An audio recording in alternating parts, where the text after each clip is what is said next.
In this video, we will first to do a short summary about equilibrium. So how will this equilibrium study answer our three core issues? What, how, for whom? And then we will start introducing how the government intervention going to affect our equilibrium and how the market will respond. And what is the rationale behind the market affect our government regulation, government control to affect the market mechanism. And so the market mechanism resolved the basic economic question, what, how, and for whom. We emphasize multiple times. So what means what produced is determined by the equilibrium of the markets. And so the equilibrium is so important because that is what we're seeing on the market. The price we saw, the quantity we sold, they are all should reflect the equilibrium price and equilibrium quantity. And how? So we always produce the determined by profit-seeking behavior and using the resource efficiently so that we can reach into those equilibrium point. So you have to understand, given the perfect market, if we are reached to the equilibrium point, we usually the market already try their best to allocate the scarce resource. And for whom? And so we produce is determined by those willing and able to pay the equilibrium price. So you can see under equilibrium price, some consumer will not be able to afford it, so they will be forgotten by the market. So one thing I want to emphasize before I move on to the government intervention, and also that's also the reason why we need the government intervention. So when we talk about the equilibrium, we talk about the optimal, but one thing you have to keep in mind, so the optimal doesn't mean it's perfect. So not everyone is happy with the market outcomes. We already see that under equilibrium price, not everybody will be able to afford it. Under equilibrium quantity, not everybody will be able to get the goods. So that's not which means the market mechanism cannot make everybody happy. But we are given the opportunity to maximize our own satisfaction. So instead of let the market to government to tell you what you can do, so it's interaction between the producer and the consumer to decide what is the best outcome. So we definitely are given the opportunity to seeking for the best for ourselves. Although the outcome of the marketplace are not perfect, we are often optimal. And so, such as the best, or in another word, we always can achieve the best possible given our incomes and available resource. But as I said, in some situation, we do need the government to come out to help us out. So that's why the next we will learn is certain the tool, the policy instrument the government can implement to help to meet to keep the fairness of the market. So what are the two tools? So we have the price ceiling and price floor.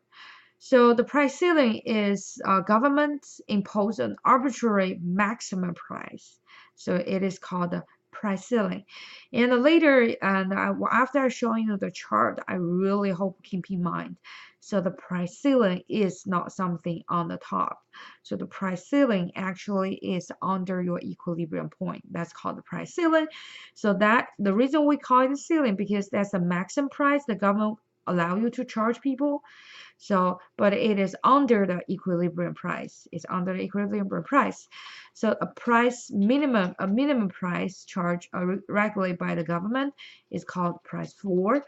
And again, very similar as price ceiling. So the price floor, it doesn't mean it's under the equilibrium point.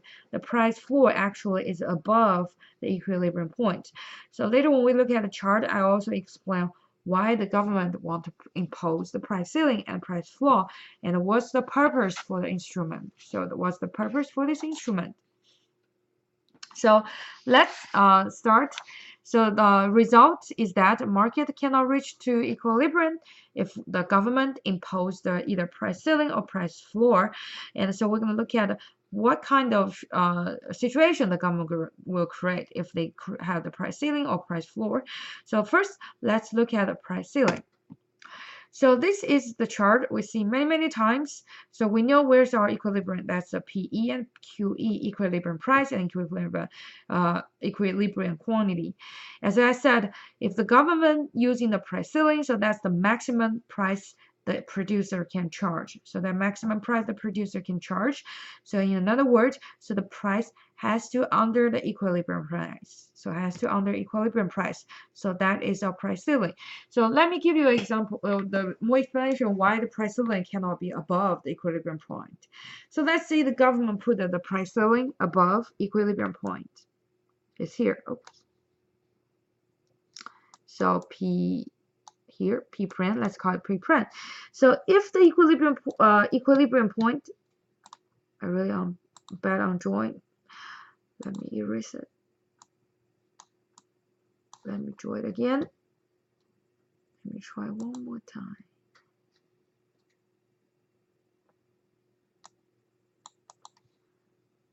Hopefully I do it well this time.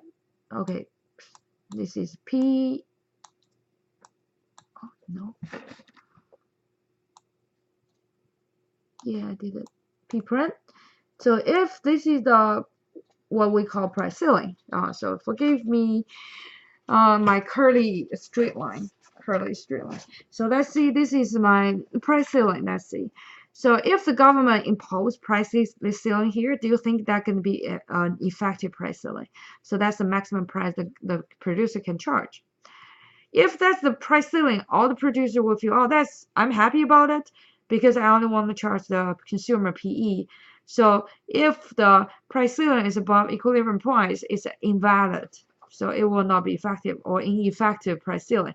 So it has to under our equilibrium price. It's called price ceiling. So we can see under the price ceiling,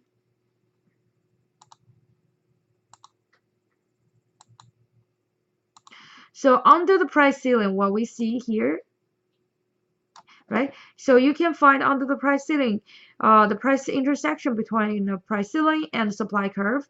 And we got this dot. And corresponding to this dot, the Q supply will be here. And the intersection between the price ceiling and the demand would be this dot. And then corresponding to this dot, the quantity demand will be here. So we have more demand than the supply. So we already know that means called shortage. So when government impose the price ceiling, actually it will create a shortage. And so at this point, the market mechanism cannot clear the market. So the permanent shortage will exist. And the permanent shortage will exist. And so some student will ask me, if that's the case, why government try to set up the price ceiling? It seems like they try to mess up the whole market mechanism. So one thing, as I mentioned before, when we are only let market run by themselves, and some people may not be able to afford the product. So for some product, they're a necessity, and so everybody has right to own it. So if the government don't try to control the price, so we will end up some people gonna hunger to death. So where government using the price ceiling, usually government using the price ceiling on the some necessity product, and so they try to make sure everybody will have the product, such as the gasoline, so the electricity price. And usually government try to put a cap on the electricity cap, so that they try to make sure everybody will allow to able to purchase it. And so in order to satisfy the needs, the producer's need, and the government usually will give the subsidy to the electricity company as well, and try to benefit the electricity company so that they can offer not causing the lose and shut down the business. So this is the price ceiling. So the opposite policy they can use is called a price floor. As we mentioned, the price floor is the price above equilibrium point. So under the price floor, the intersection between the price floor and the demand will be this point. And corresponding to this point, our quantity demanded will be here.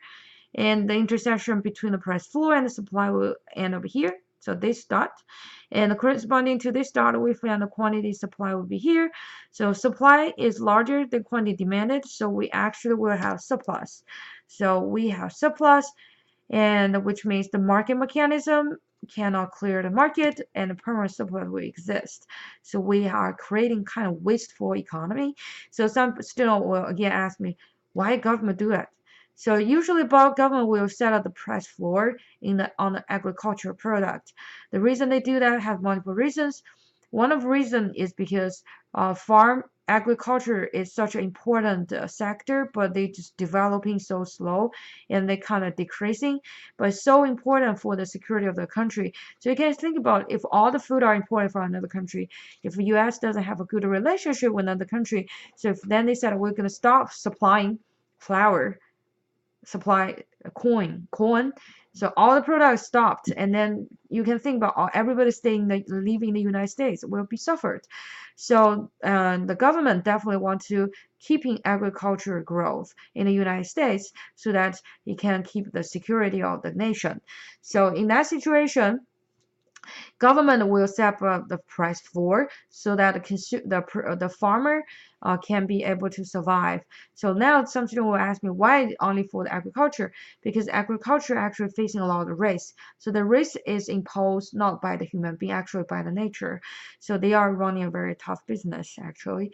So the government set up a price floor to support this industry so that they can grow as well. So now the next question is, if we have surplus set, let's say under that price, and so the farmer actually cannot sell all their crop they grow. So does that mean they have to throw everything away? So the answer is no. So sometimes government actually will purchase from the farmer and they will help them to store it. So etc. They will do all kinds of things to help the farmer. So for the surplus, usually they will not waste it, such as throw it into the landfill or producing more milk down to the river. No, it never happened like that. But it did happen in 1933 when we have the Great Depression, and we do see the business dump out their milk into the river. The reason they do that is not because the price fall. They just try to drive the price up. So that's totally different situation. So in nowadays practice, when the government imposed the price floor, so they also have the follow-up policy, try to help to deal with those actual produced products. So that's the end of this chapter. And so hopefully you have the better understanding about supply and the demand, how they interact with each other, and how the equilibrium prices are set up, and also how the government policy instrument to create the disequilibrium. But what's the rationale behind those policy instruments?